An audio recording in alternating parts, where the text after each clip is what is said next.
This conference will now be recorded. Yes. So you have 5 competencies in this chapter of neoplasia. So I have indicated in 5 different colors. So in the first competency has 5 different subheadings. So yesterday I finished with the definition and nomenclature and classification of neoplasia. So today I'll discuss about the 3 subheadings which come under the competency first. So first is characteristics of tumors. So what are the characteristics or properties which the tumor possesses? So first is rate of tumor growth, cancer phenotype, the gross and the microscopic features, the invasion of the tumor locally as well as to the distant site. So the migration of the tumor to the distant site is called as metastasis. So first we'll come to rate of tumor growth. So what does it mean? So it means that how fast, how rapidly the tumor cells are multiplying or proliferating than the normal cells. So it comes under 2 subheadings. So first is rate of cell production to the rate of cell loss, which is the growth fraction. Next is degree of differentiation. So what is this rate of cell production to the rate of cell loss? So in case of tumor cells, the production, the cell production, it exceeds much more than the rate of cell loss. Only few number of cells, tumor cells die, but the production of, in compared to that, the production of tumor cells is much more. So that is called as growth fraction. Now this rate of cell production, it has 3 parameters. So first is doubling time of the tumor cells. The second is number of cells which are there in the proliferative pool. The third is rate of loss of tumor cells. Now, what do you mean by this number of cells in the proliferative pool? What do you mean? Just a common sense question it is. What do you mean the number of cells in this proliferative pool? What do you mean by that?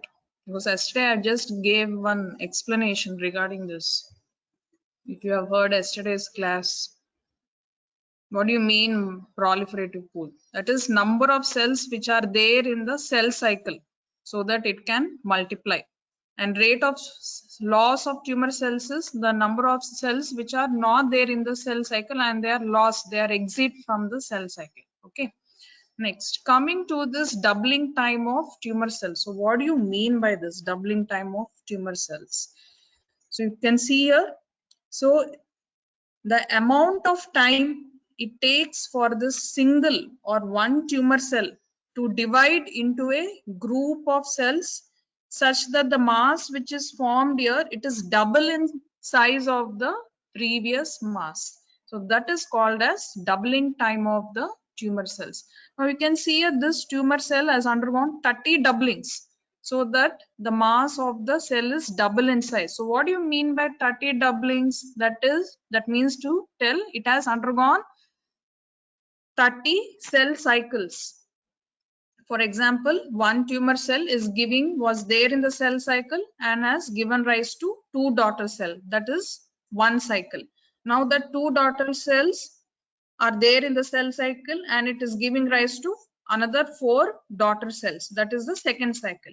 So likewise, this single cell has undergone 30 cell cycles to give rise to a mass of cell which is double in size of the previous mass. So similarly here, now this mass has grown into double in size by undergoing by multiplying in 10 cell cycles. So it was there in 10 cell cycles so that the tumor mass has grown double in size than that of this previous mass.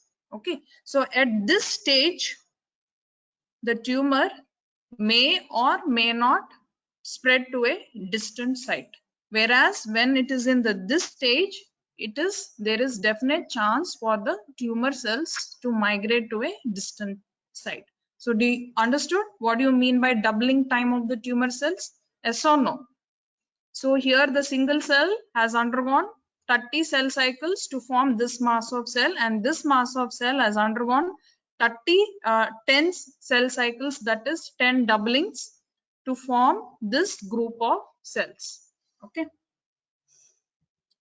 Now, what are the factors which are responsible for this multiplication of the tumor cells? So all these are the growth factors. So you have to know the names of this growth factor. They are very easy names. So EFPTV, you just remember this synonym, mnemonic. So they are epidermal growth factor, fibroblast, EF, platelet derived, transforming, and vascular endothelial growth factor. So these are the growth factors which are responsible for multiplication and proliferation of the tumor cells. Now, coming to what you mean by growth fraction and rate of cell loss. So I already told you the growth fraction is the number of tumor cells which are there in the proliferative pool, that is which are there in the cell cycle. So you can see there are many tumor cells are there in the cell cycle as compared to only few tumor cells are there in the have exited the cell cycle, have come out of the cell cycle because they are dead. They are in the non-proliferative pool. Okay, so this indicates that the rate of cell production, the tumor cell production, it exceeds much more than the rate of the cell loss. Next, coming to degree of differentiation. So what do you mean by this?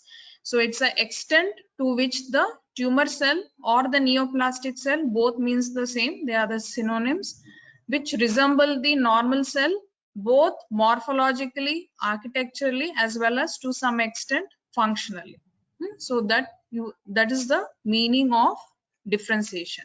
Now, benign tumors, they are well differentiated tumors. So they almost resemble the normal cell and they also perform slight minimal function. Whereas malignant cell, they range from well, moderately to poorly differentiated. Now, if we tell so and so patient has a cancer, so what do you mean by that? Is it a benign or is it a malignant tumor? Yes, students? Malignant.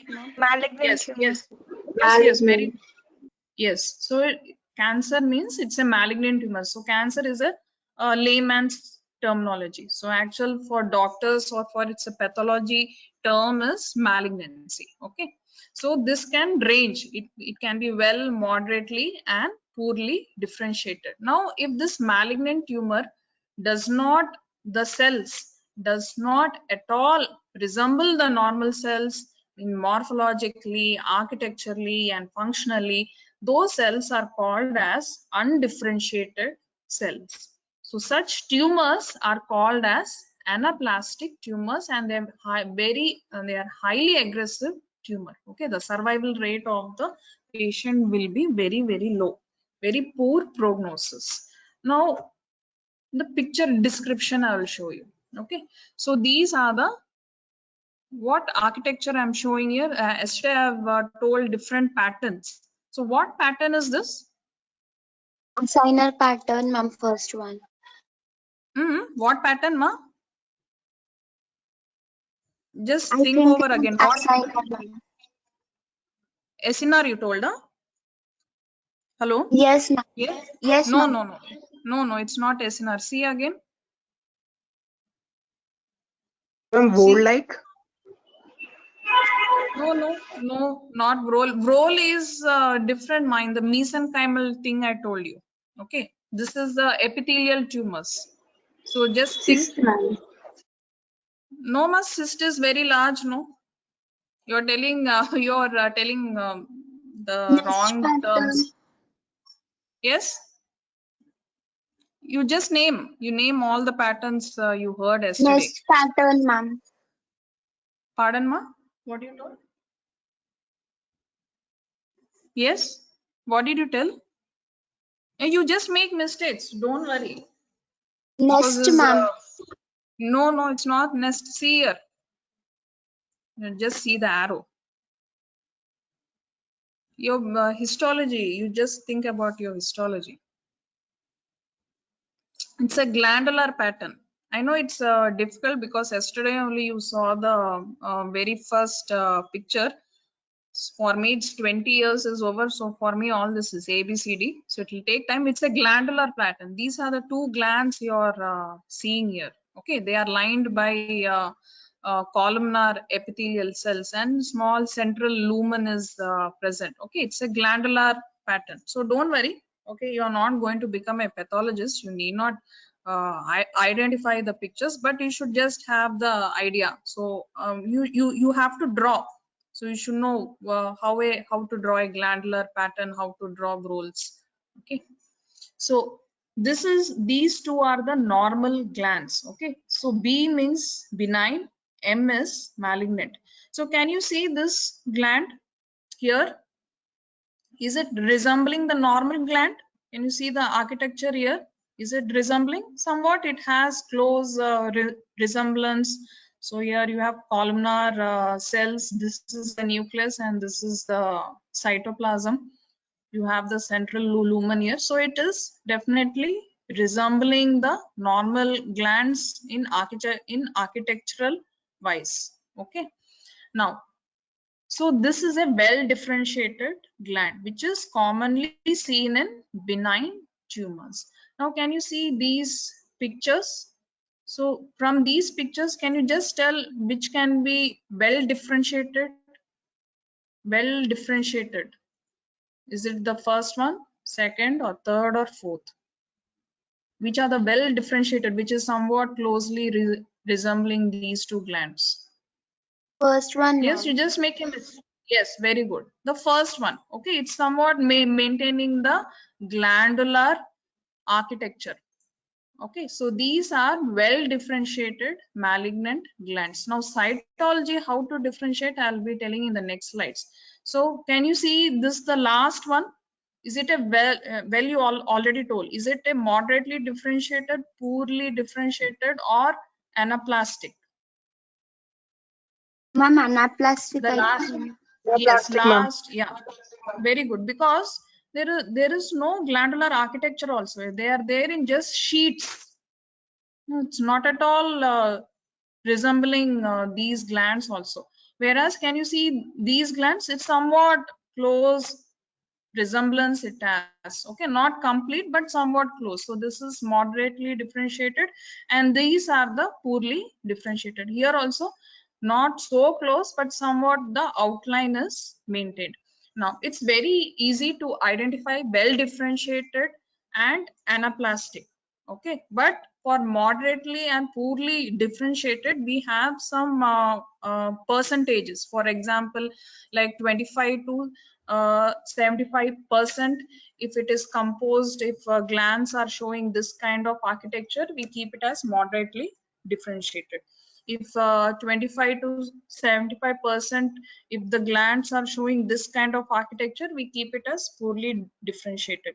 But that thing is not important at your stage in UG. So if anyone is doing pathology post graduation, that time it is important, the percentages, how much percentage of the glands are showing these kinds of architecture. Okay, now it is not important for you. You just have an idea. So how we categorize into well, moderately, poorly, and anaplastic. You just have that idea based on the percentages. Okay, so that's about the degree of differentiation. Next, coming to cancer phenotype. So what do you mean by this cancer phenotype? So normal cells, okay, they follow the growth controlling signal. So what do you mean by that? So yesterday I've shown you in the very first slide. So only when the growth factor attaches to the growth factor receptor, then only there is activation of the signal transducing proteins, which activates the transcription factor and the cell cycle proteins, and the cell enters the cell cycle and multiplies. So that is the growth controlling signal. So if the growth factor is not there, the cell does not enter the cell cycle. So that is the law which is followed by the normal cells.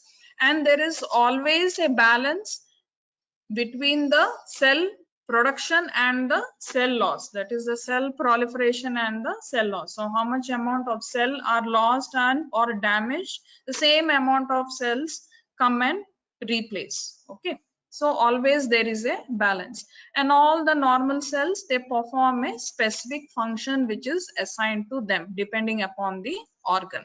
Okay, now what about this cancer cells? They disobey all the growth controlling signals. That is, even in the absence of the growth factor attaching to the growth factor receptor, the growth factor receptor will be in continuous activated state. So what happens if it is in continuous activated state? The cell is always there in the cell cycle, continuously multiplying, and there is the cell production exceeds the cell loss, so the growth fraction is more. And as the malignant cells, it progresses, it increases as it progresses, as it increases in size, there is loss of differentiation. So in initial stages it will be well differentiated, but in later stages it can be poorly differentiated or anaplastic or undifferentiated, and the cell slowly it starts to lose the function. Ultimately it will become functionless, and the daughter tumor cells, they go on accumulating the mutations as it progresses in the subsequent cell cycles. It accumulates more and more new mutations, and it becomes genetically unstable. And these cells are capable of invasion either in the surrounding tissue, that is local invasion, or to a distant site, that is distant invasion. So yesterday I've used some of the adjectives how to define a tumor cell. So what are those adjectives which I have used? Yes, Abnormal, excessive, abnormal. Is it abnormal? purposeless, uncoordinated, ma'am. Very good, very good. Is it uncontrollable? From the first slide if you see, it's uncontrollable. Okay, we are not able to control the proliferation of cell, and it is uncoordinated. It is autonomous, that is, even in the absence of the growth factor it is still multiplying, and it is excessive. Can you see the second sentence? The cell production exceeds the cell loss, that is, the number of cell is in excess. It is not required, but it is more in number, and as it progresses it becomes functionless, that is purposeless. So you see, all these adjectives match with the properties which I have mentioned in the first three properties which I have mentioned. Okay, now those are the cancer phenotype. Next, coming to the very important, so gross features and the microscopic features. So how I'm going to differentiate between a benign tumor and a malignant tumor. So benign tumors are generally very slow growing tumors, and malignant tumors are rapidly growing tumors. Now if a patient is coming to you and you know you are suspicious the patient has some growth, so what history you will take regarding the slow growth and rapid growth? What history you will ask the patient? History taking. So what history you will ask? From how long you're having this growth? So if some visible growth is there on the body, so you are going to ask him from how long, what's the duration of the growth. So if the patient tells, so it's there from 1 year but it is not causing so much of harm, I've just come now because now I'm feeling slightly discomfort, so then you should think, okay, it's slowly growing. He's telling from 1 year and he's telling it's not causing him so discomfort. Maybe he's feeling conscious, maybe others are his peers or his colleagues are telling him, so something is there, go and show to a doctor. Okay, maybe because of that reason he has come to you. So that kind of history you have to take. So once he tells from 1 year it is there, from many years it is there, and now I've just come, maybe found time to come, or maybe he or she has become more conscious. Okay, so that kind of history you have to take. Now once they tell yes, it was there from 6-7 months and now it has suddenly grown to such a big size, so then you should think it is as rapidly growing, or you should suspect it should be a malignant tumor. So it's all in that history taking. So how much history you're going to get from that patient. Okay, now boundaries. So benign tumors, they are very well circumscribed tumors, and malignant tumors are poorly circumscribed or irregular. Now what do you mean by this? So you're seeing the picture here. So benign tumors, can you see? They're nice, well circumscribed. The borders you're making, it's quite well distinct. You can make out the borders, and they are always surrounded by a capsule. Okay, so such tumors are called as encapsulated tumors. If they are surrounded by a capsule, it is called as EN. Okay, you're adding this EN to this. Okay, encapsulated tumors. Now, can you see this malignant tumor? It's a tumor of the breast. So they have all irregular and infiltrating borders. Here the borders are pushing. It just pushes the adjacent tissues, whereas here it infiltrates into the adjacent tissues, and they're poorly circumscribed. The circumcision is not so well defined as here. Can you see? And it does not have a capsule. Because it does not have a capsule, it's infiltrating into the surrounding tissue. Irregular borders, you can also call it irregular infiltrating borders. Okay, so surrounding tissue is compressed. Here surrounding tissue is invaded. Can you see here? It compresses. Okay, because it is pushing the surrounding tissue, it compresses the surrounding tissue, whereas here it is infiltrating into the surrounding tissue. Okay, next, tumor size. Usually benign tumors are quite small, so that's why the patient does not come to you immediately. Maybe he'll come to you after 1 or 2 years, okay, when he becomes conscious. Whereas malignant tumors are large because they are rapidly growing, no? So they are large tumors. They cause discomfort to the patient, so they'll definitely come immediately.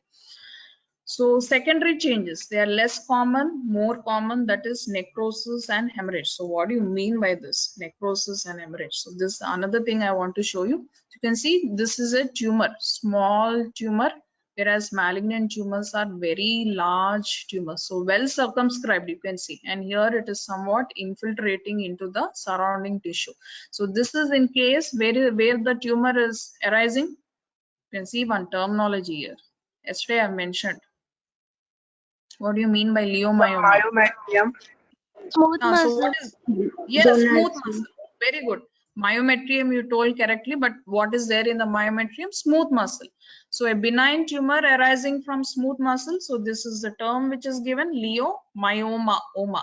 Okay. So since it is a mesenchymal tumor, so we will add a sarcoma as a suffix, not a carcinoma. So very good. So next, coming to homogeneous, okay, where I was, necrosis. Yeah, so what do you mean by this secondary changes, necrosis and hemorrhage? So you're seeing here, so this picture also I kept yesterday. So I told you the tumor cells, they require nourishment, okay, for it to multiply. So there is lot of neovascularization occurring at the periphery of the tumor, so that it can supply all the tumor cells. So neovascularization is what? Formation of new blood vessels. It's also called as angiogenesis. So these are the some of the synonyms: neovascularization, angiogenesis. So it indicates proliferation of the capillaries, not arteries and arterioles. So it's we talk about at the capillary level.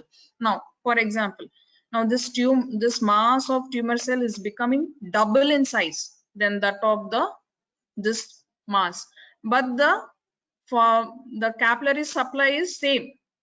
Okay, so what happens to the central part of the cell? Are they receiving sufficient oxygen? The central part. Now if you're seeing, this mass has become doubled in size, so that I can't show you, the 3D animation I can't make. So what happens to the central mass? Will they receive blood supply? No, they don't receive the blood supply. So when it loses the blood supply, what happens to the cells? What term is given for that in the first step?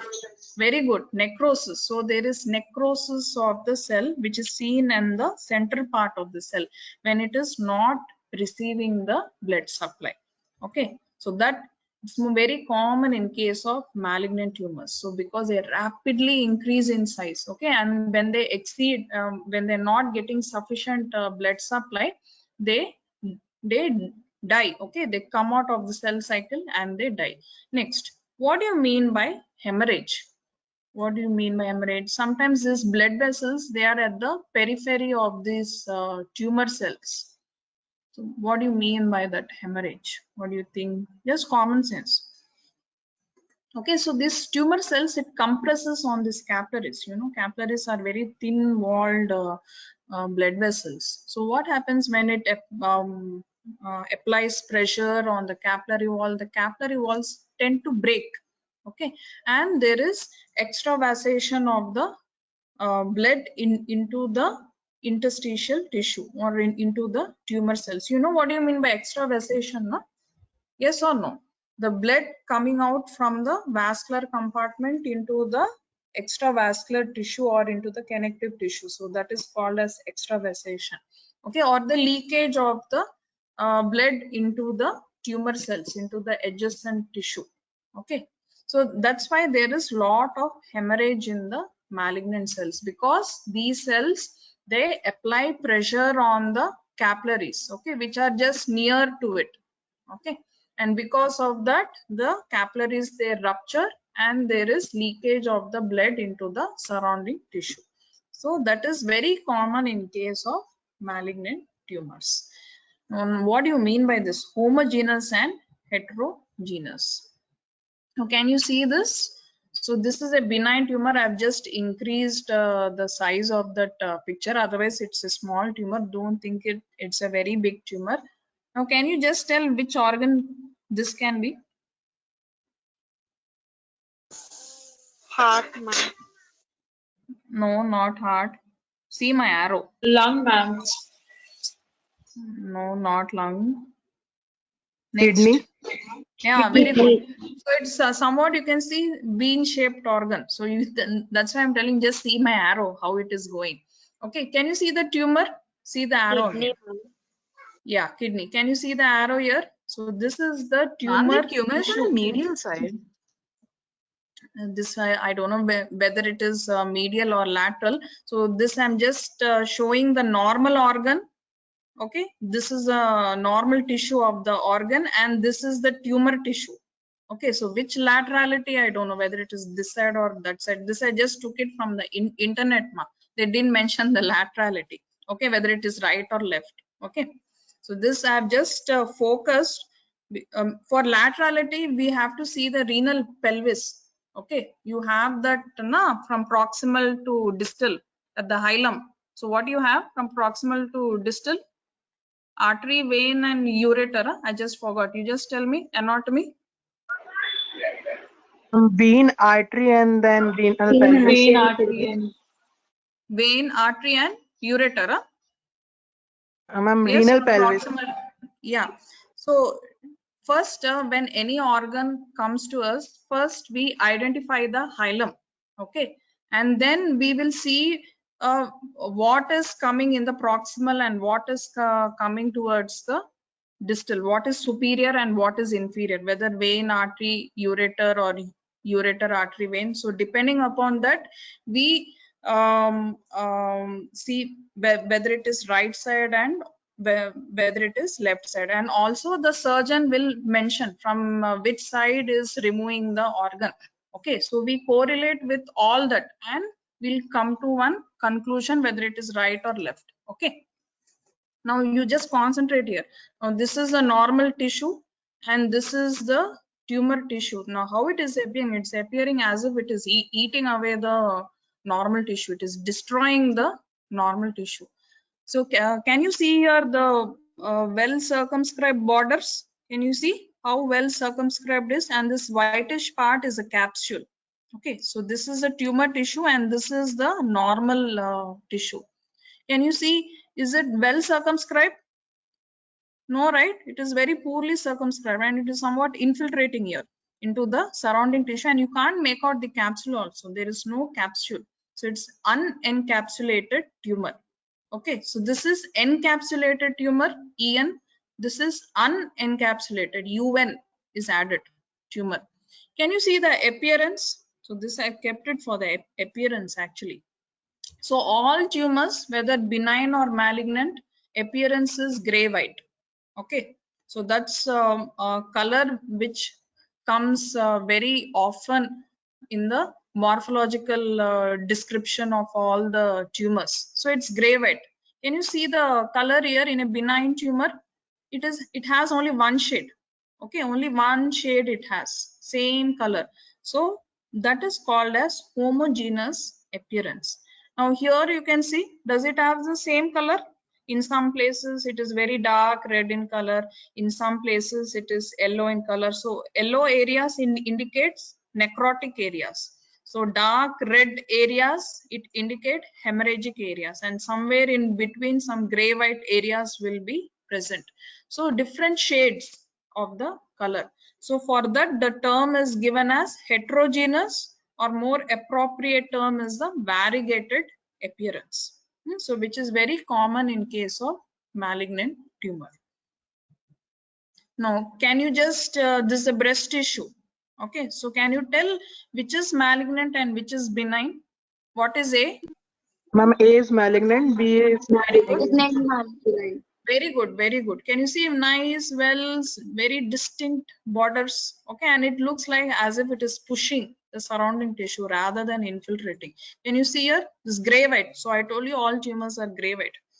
You can see how it is infiltrating into the adjacent tissue here. Okay, very irregular borders. So it's a breast cancer, and this the most common benign tumor of the breast. I think you must have heard from your relatives also. Many of the relatives will be coming a small lump in the breast. So that's a fibroadenoma. So very common benign tumor of the breast tissue in reproductive age group. Okay, so this is that case, fibroadenoma of the breast and breast carcinoma. Now that is at the gross features. So what do you mean by gross features? The one which we can see with naked eyes. So that is gross. What is microscopic features? Only which we can see under the microscope. So pattern, so this I have already explained. So well and moderately and poorly differentiated. So benign tumors are always well differentiated tumors. So they resemble the tissue of origin. Whereas malignant tumors, they have very poor resemblance. Now basal polarity of the cells of the nucleus is retained, here it is lost. Now what do you mean by this basal polarity? Now this picture is there in Hirschsprung. Can you see this? These are the cells. This is the nucleus of the cell. These are the cells. This is the nucleus of the cell. What do you mean by basal polarity is the nucleus of the cell, it remains close to the base of the cell. This is the base and this is the apex. They are orientated towards the base of the cell.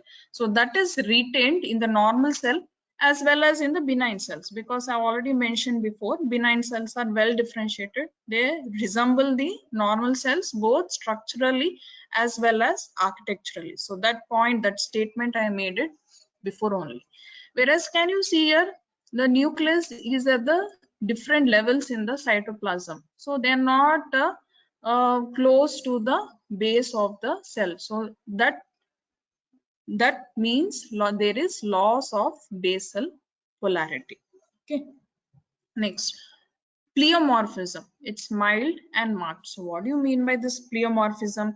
Variation in size of the cell indicates pleomorphism. So you have a new term here. Okay, so for benign cells, okay, you can see the cells, the size is almost same. Of all cells, the size is same. So there is no pleomorphism. Whereas in malignant cell, all the cell sizes, they vary in size and shape. You can see some cells are very big, some cells are quite small. So there is variation in the cell size. So there is marked pleomorphism. Okay, So that is seen in malignant cell.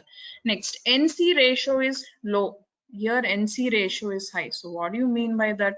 Usually the nucleus occupies very small portion of the cell, okay, which is also there in the benign cells. Whereas here you can see the nucleus is occupying almost a whole of the cytoplasm, most of the cytoplasm. So there is increase in this nucleus cytoplasmic ratio.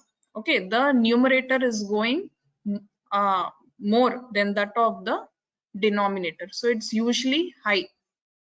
Okay, next is anisonucleosis. So what do you mean by anisonucleosis? There is one more term here, anisonucleosis absent. Variation in size of nucleus. Very good, very good.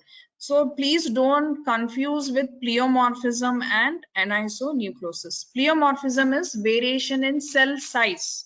Okay. Anisonucleosis is variation in nucleus of the cell. Okay. So these two terms you please keep in your mind. So anisonucleosis is present here. So what do you mean by that? You can see the nucleus, how they are varying in size as well as in the shape. Here almost it is same oval shape is maintained and almost same size. So there is no anisonucleosis. Here there is anisonucleosis.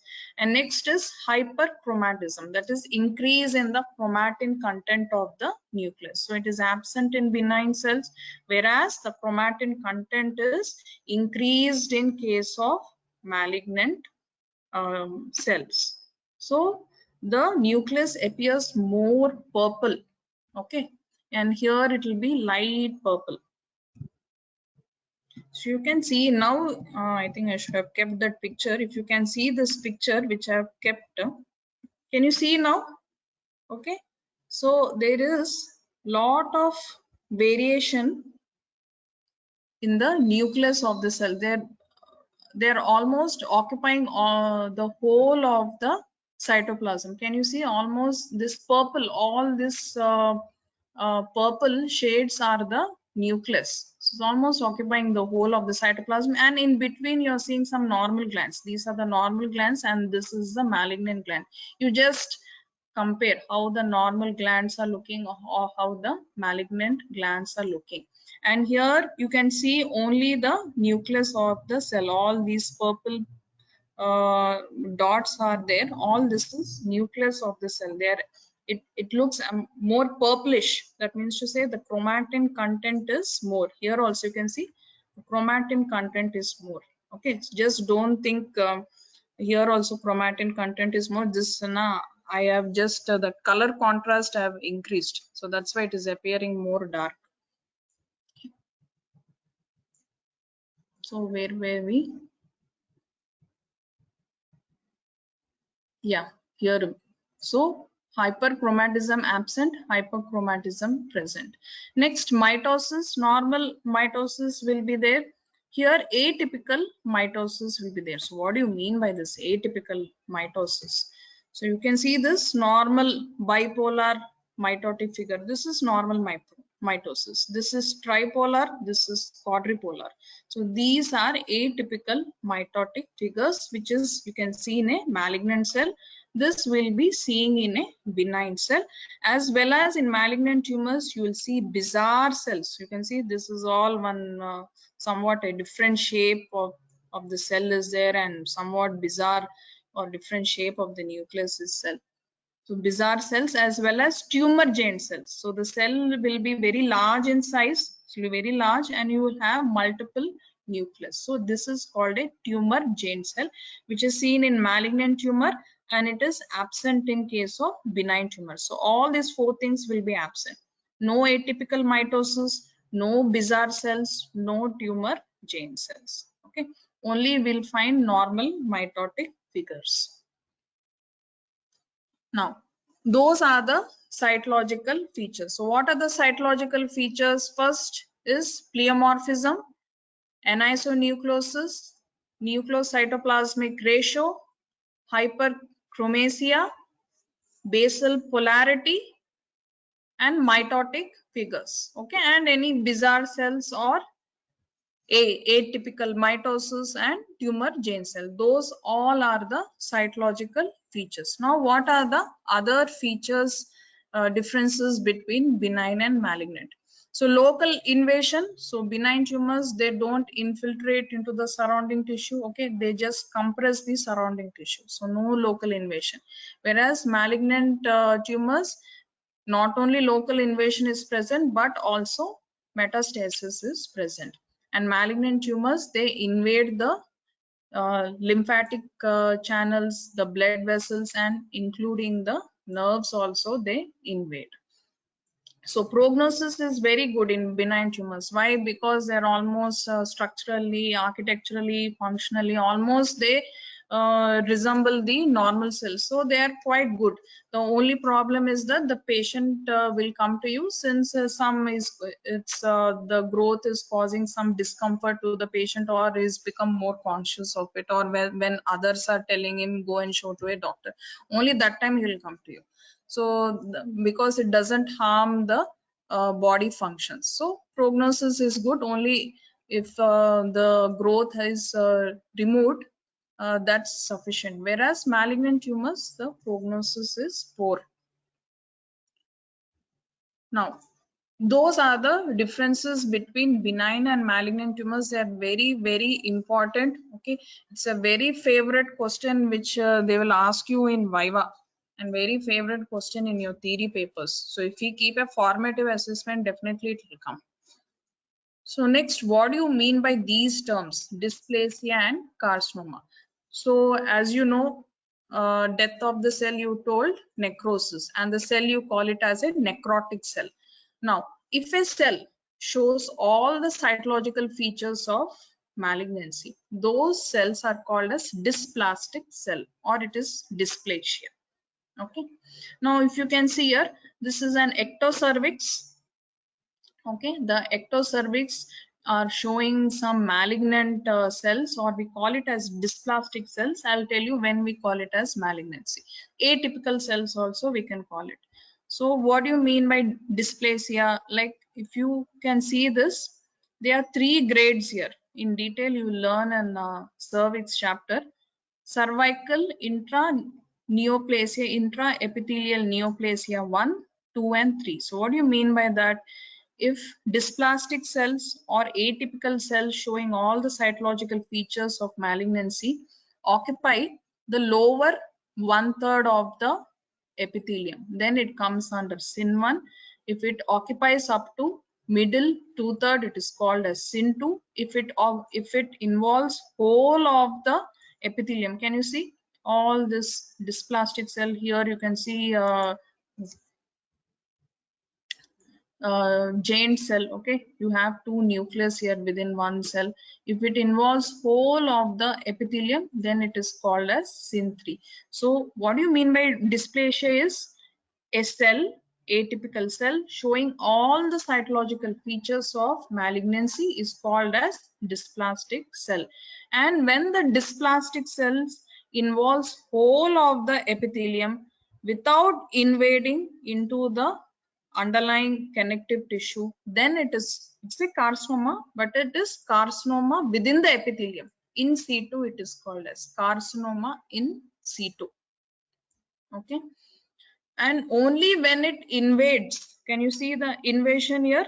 Okay, it's coming from out of the epithelium into the surrounding tissue, it's coming down into the surrounding connective tissue. So only when it invades into the surrounding tissue, it is, the term is given as a malignant cell, and it is an invasive carcinoma. Okay, if it does not invade the surrounding tissue, if it remains within the epithelium itself showing all the cytological features of malignancy, then it is called as dysplastic cell. Okay, only when it invades, it is called as malignant cell. So those are the different terms we'll be using. And when whole epithelium is involved, then it is called as carcinoma, but in situ. Okay, so these are the real pictures. Can you see? This is a normal ectocervix. Okay, squamous epithelium. Can you see here? Here lower third is involved. Can you see more purple compared to the normal? Can we? Here is a normal. or less the size of the nucleus, you can see the cytoplasm, the clear, that's the cytoplasm, and this is the nucleus. You just compare this nucleus and this nucleus. As hyperchromasia is more, NC ratio is more, so lower 1/3 all features of malignancy are seen. So this is dysplastic cell. Can you see here it is occupying up to 2/3 of the epithelium, whereas here they are normal cells. So all this is involved, 2/3. So this is SIN2, dysplastic cells we call it as. Here you can see whole of the epithelium is involved. Can you just compare these two pictures? Okay, just compare these two pictures. See the nucleus, very small dot-like structure, and you can make out the cell borders, nice moderate amount of cytoplasm, and see this picture, how it is. Okay, it's more purplish. Can you see the size of the nucleus? It has increased in size. Anisonucleus, different variation. So whole of the epithelium is involved. So then the term is given as carcinoma in situ. Carcinoma is there, but within the epithelium. Only when it invades the adjacent underlying connective tissue, it is called as invasive carcinoma, or the carcinoma only it is called as cervical carcinoma. So these are the two terms I just want to tell in connection with this. Now, what is tumor angiogenesis? So I've already explained, to provide sufficient oxygen supply to the tumor cells which are proliferating. Even the some of the capillaries should also multiply to provide that much amount of blood supply to the tumor cells. So that is with the help of how the capillaries multiply, with the help of a growth factor which is called as vascular endothelial growth factor. So there is formation of new capillaries which is called as angiogenesis. Now if the tumor outgrows its blood supply, mostly it occurs at the central part of the tumor, then it leads to necrosis. Can you see here all the capillaries at the periphery of the tumor? So if more pressure is applied on these capillaries by the tumor cells, they tend to rupture and there is hemorrhage into the tumor cells. Now, what is this stromal reaction? Now stroma also reacts in response to this tumor cell. Now there are two types of reactions, desmoplastic stroma and inflammatory reaction. So what is this desmoplastic stroma? So can you see islands, or you call it as nest? Now you can tell it as nest or cluster or islands. All these you can use the terms. All these are the tumor clusters and nest. Can you see what's happening into the surrounding stroma? There is excessive amount of connective tissue in the surrounding stroma in response to these tumor cells. So this is due to the fibroblastic growth factor. It increases the amount of connective tissue or the fibroblast in the stroma. So this is called as desmoplastic stroma, the reaction of the stroma in response to the islands of the tumor cells. Can you see it's all purple? Yes or no? Why it is all purple? Because the nucleus occupies more space in the cytoplasm, and because the chromatin content is more. So that's why the tumor cells, malignant tumor cells, they appear more purplish. Okay, next is the inflammatory reaction. So here are the tumor nest or the tumor cluster. Now in between you're seeing some small purple dots. So these are the lymphocytes. So there is a cell mediated immunological response by the host. So if the immune system of the host is very good, it fights back. It tries to destroy the tumor cells. Now the tumor immunity is a different section, so that I'll be explaining in the last class. It's a one more competency, so that time you will understand. So what immunity is there? It's a cell mediated immunity of the host to destroy the tumor cells if the immune system of the host is good.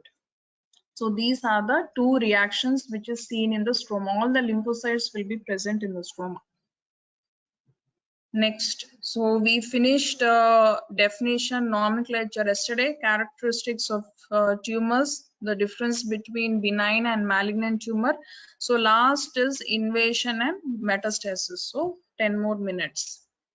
So what do you mean by invasion and metastasis? So what are the roots of metastasis? So I was telling in the previous slides, the tumor invades to the distant site. So how does it invade? An organ is always drained by lymphatic vessels and what it is drained by? Lymphatic vessels and what drains the organ? Veins. Veins, yes. So tumor, because these lymphatic vessels and the veins, they drain the organ, they can also drain the tumor tissue. So the tumor cells can leak into this lymphatic channels and it can leak into this veins. Okay, so lymphatic spread, hematogenous spread. So here is the organ of the lung. You can see the trachea and the bronchi, and you all know that lung, there's a pleural cavity also, there's a pleural space. So there are three routes of metastasis: lymphatic spread, hematogenous spread, and there's something called as transcoelomic spread wherever the cavity is present. For example, lung, pleural cavity, okay, heart, pericardial cavity, all the abdominal organs, you have the peritoneal cavity, brain, you have the CSF, okay, wherever the cavities are present, there will be transcoelomic spread, okay. So lymphatic spread. So lymphatic spread, it's a very common pathway for the spread of carcinomas. Carcinomas is what? Is it epithelial or mesenchymal origin? Epithelial, ma'am. Epithelial. So it's a malignant tumor of epithelial origin. So this is very important.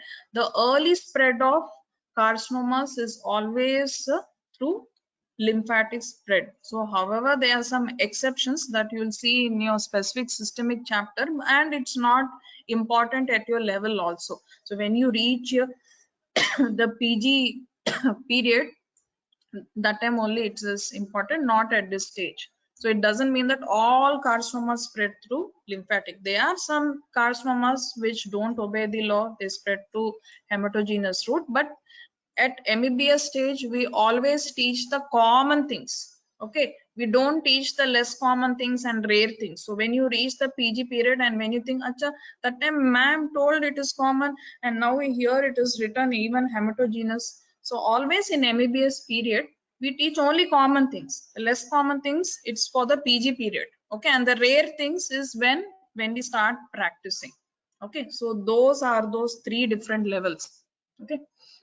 Now, thyroid, for example, I told you carcinomas, lymphatic spread. So, for example, these are some examples. Thyroid carcinomas, most commonly the cervical group of lymph nodes are involved. Breast carcinomas, the axillary group of lymph nodes are involved. Bronchogenic carcinomas, lung, okay, the bronchus and the bronchioles. You know they are lined by ciliated columnar epithelium. So they are first, they can spread through hilar and paratracheal lymph nodes, and from these lymph nodes they can spread to other organs through the lymphatic channels. And abdominal organs, most commonly they involve the left supraclavicular group of lymph nodes. It's also called as Trousier sign. So here you can see the neck of the patient, and once the lymph nodes are involved, they enlarge in size. So this is a metastatic, this is actually a case of metastatic deposit in the left supraclavicular lymph node from a patient suffering from gastric carcinoma. Okay, so this phenomena was first discovered by Rudolf Virchow. So that's why it is called as Virchow lymph nodes or Trousier sign. So English pronunciation is virtue, but German pronunciation is Virchow. Okay, so this also I came to know now only. And so this also very commonly asked question for you. What do you mean by virtuous lymph node? So then you tell, okay, metastasis from abdominal organs to left supraclavicular group of lymph nodes is called as Pyrrho lymph nodes or Trousier sign. There's one more synonym. So here you can see this is the lymphatic vessel, and here you're seeing the tumor mass. Now this tumor mass circulates in the lymphatic vessel. When a mass circulates in the vessel, what it is called as your previous chapter.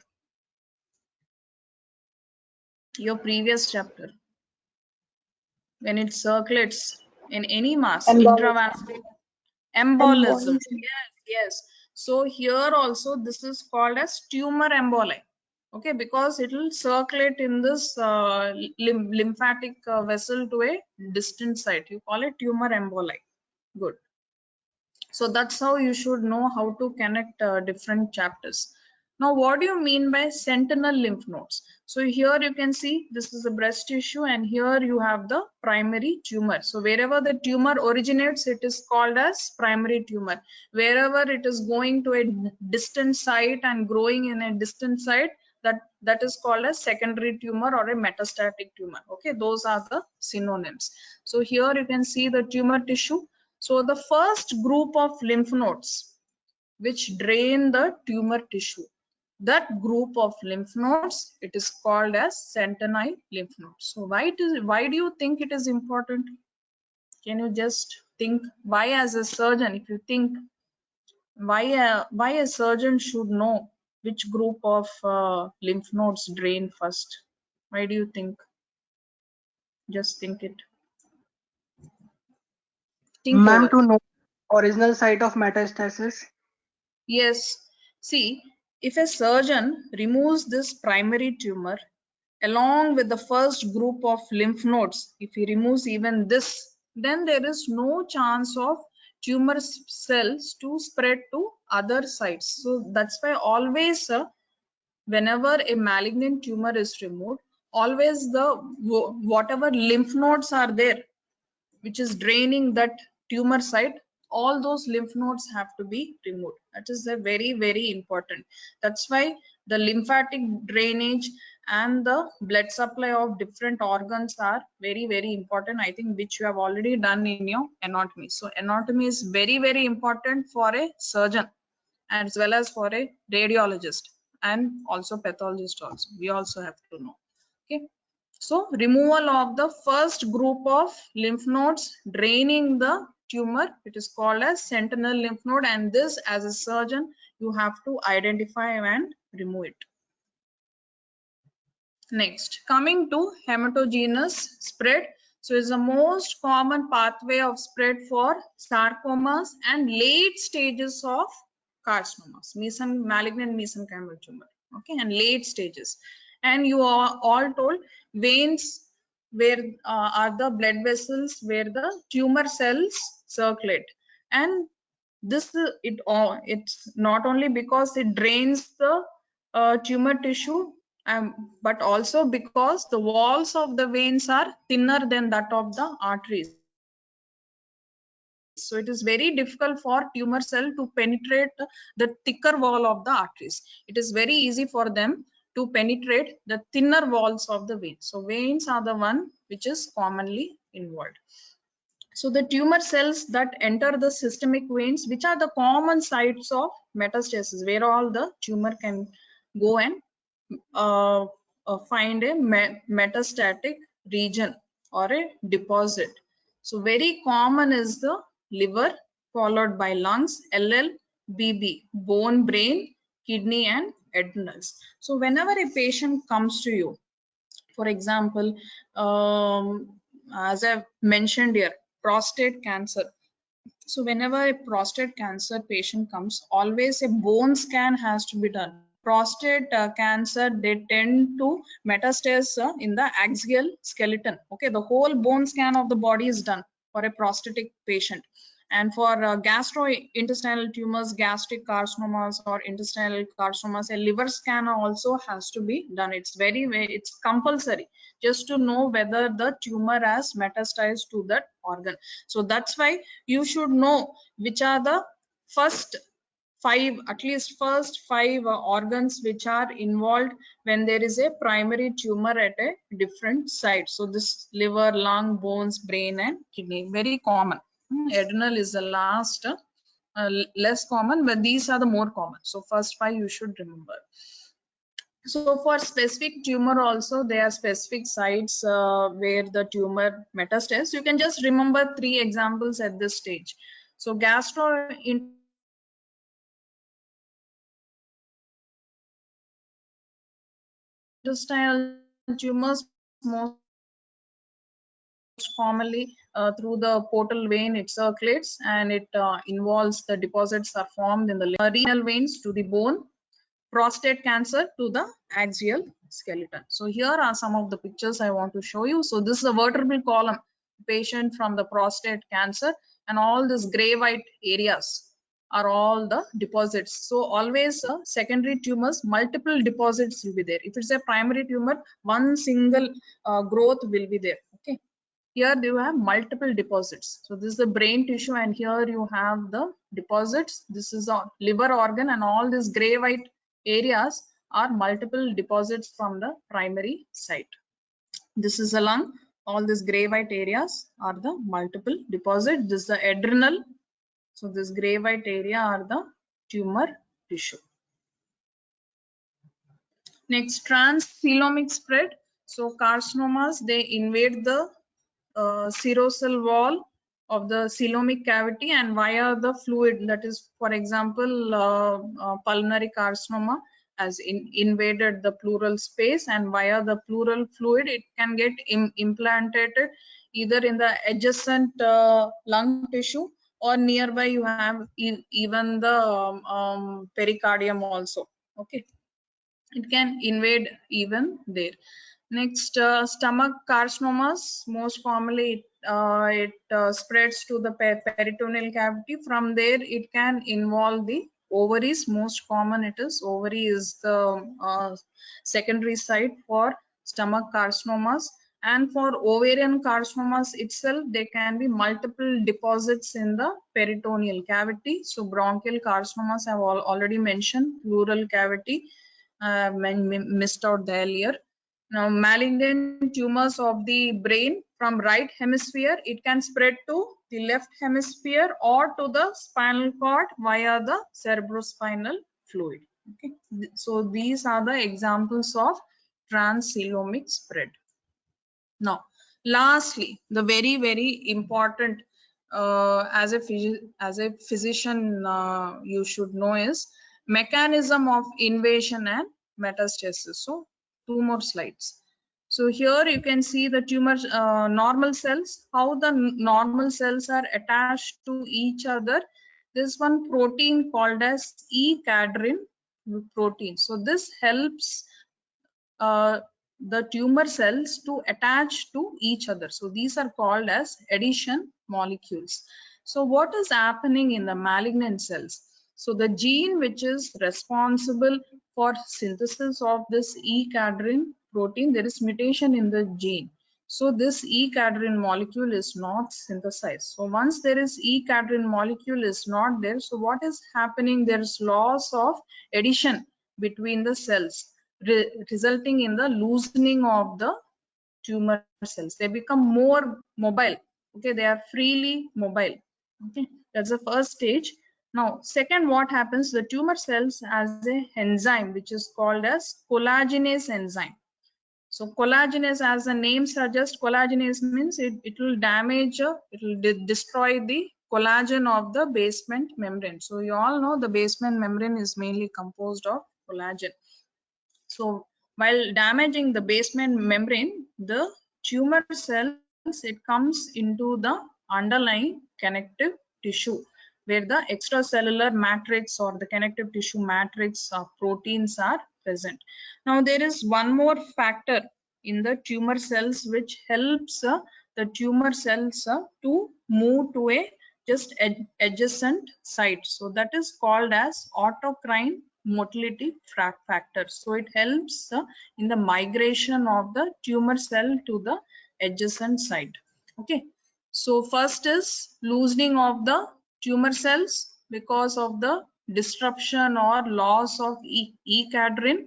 So next is breakdown of the basement membrane or proteolysis of the basement membrane because of the collagenase enzyme released by the tumor cells. Next, I told you the tumor cells has to multiply in the connective tissue. So in the connective tissue, all the proteins are present. The extracellular proteins will be present. The laminin, fibronectin, I think must have learned in biology, in your biochemistry or anatomy, histology part. So laminin, fibronectin. So there has to be space in the connective tissue for the tumor cells to grow. So how the tumor cells will create the space? It has to first damage all that extracellular matrix. So then only the space will be there, and then only it can multiply in that space. So tumor cells, now this is very important. Why I'll tell you. The tumor cells will release two enzymes, most commonly matrix metalloprotease and protease. So these enzymes, they damage the extracellular matrix to provide space for the tumor cells to multiply. Now why I'm telling it is important, because there are certain therapeutic drugs, okay, which can inhibit the function of matrix metalloprotease so that it stops the tumor cells from multiplying. So that's why it is important. So that's the first step. So loss of mobility, damage of the basement membrane, damage of the extracellular matrix, so the tumor cells proliferate. Next, here you can see the tumor cells is making a path to reach the nearest capillaries. While making path also, there'll be extracellular matrix. It has to destroy that extracellular matrix to move forward.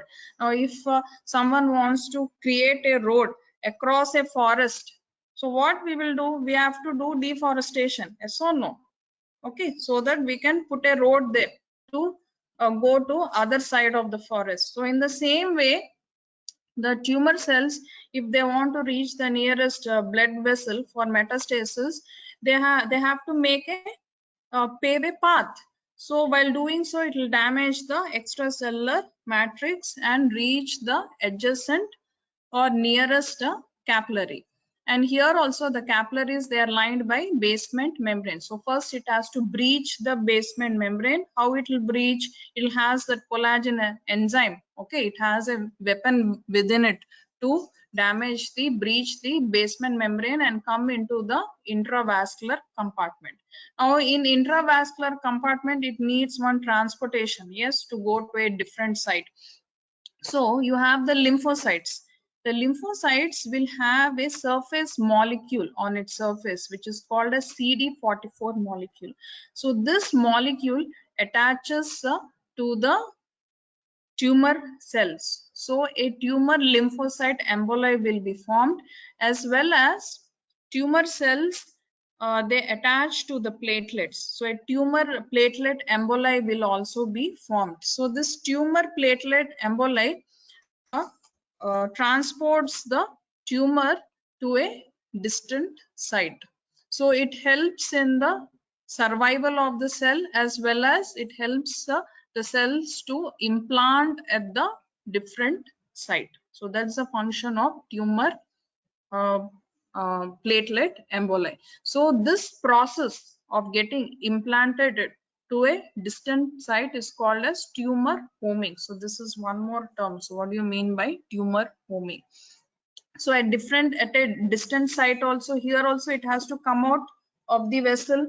So it has to first damage the basement membrane, then it comes into the extravascular compartment, and in the extravascular compartment, it starts to multiply with the help of growth factors. So these are the growth factors, I think, which I mentioned before also: platelet derived, fibroblastic transforming growth factor, this is beta, and vascular endothelial growth factor. So this growth factor, it helps in angiogenesis, providing nourishment to the tumor cells.